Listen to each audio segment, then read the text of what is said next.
A temporary 2-week ceasefire between the United States and Iran is holding, but remains extremely fragile. On Saturday, U.S. and Iranian negotiators convened in Islamabad, Pakistan, for critical peace talks aimed at preventing a wider regional war. The conflict has now entered its 6th week, with tensions still high across the Middle East. U.S. position and leadership involvement.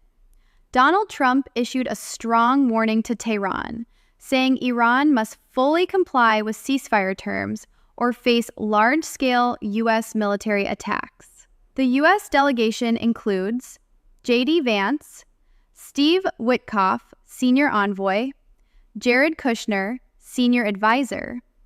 Vance arrived in Islamabad after more than 16 hours of travel, signaling how seriously Washington is taking these talks. JD Vance arrives in Pakistan. At 1:29 a.m. Eastern Time, Vice President Vance landed at PAF Air Base Nur Khan under heavy security. He was welcomed by senior Pakistani officials, including Asim Munir Mohammed, Ishaq Dar Mohsen Naqvi. The arrival featured a brief red carpet ceremony, billboards showing doves and U.S.-Pakistan flags, tight security along the motorcade route, main disputes blocking a deal.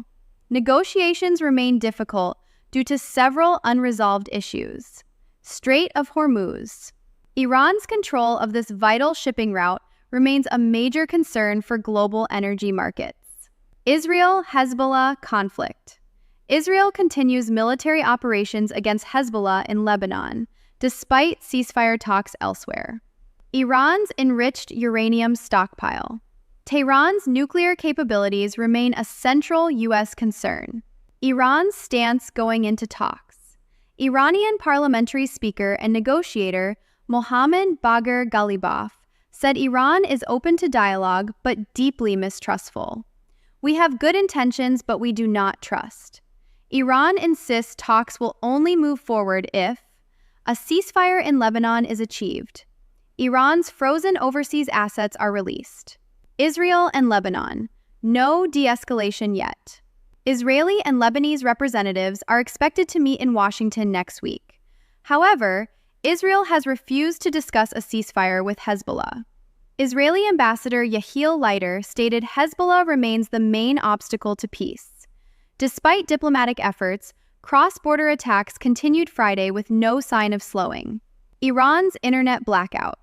According to digital watchdog NetBlocks, Iran's internet shutdown has now lasted over 1,000 hours.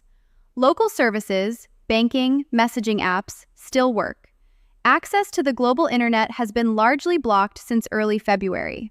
This blackout has raised concerns about information control and civilian impact during the conflict.